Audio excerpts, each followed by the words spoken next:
Also, some local school districts start in less than 2 weeks, and we have been following several local families through the ups and downs of this unusual school year.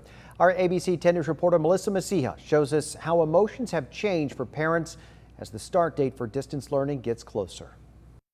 Patrick Batten has accepted distance learning as just how it's going to be for now. It's kind of bittersweet. We understand where we are in the situation, so we're accepting that, but it's still upsetting that we can't send our kids back to school yet. I spoke to Patrick with his son Patrick next to him, a little sleepy for our morning interview with Dad.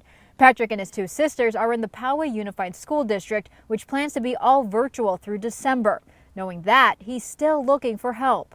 The YMCA and some of the gymnastics have different options. Or learning pods, any option costing at least several $100s a month.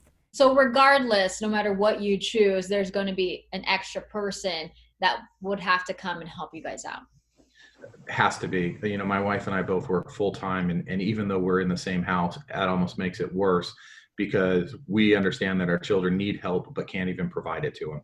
So you feel a sense of helplessness. We spoke to Tansy Campbell in July. When Chula Vista announced that they were going to do virtual, I was completely okay with that. Now she's more conflicted.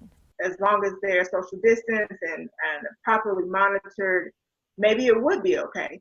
And so while I'm okay with them starting at home currently, I do want the push to get them back into school and on a schedule sooner than later. For her 9-year-old, she thought there would be more independent assignments. It's a lot of computer time. Her 5-year-old son has autism. Tansy is now wondering how beneficial distance learning will be for him in kindergarten. He has to have so many minutes of speech and occupational therapy from the school district.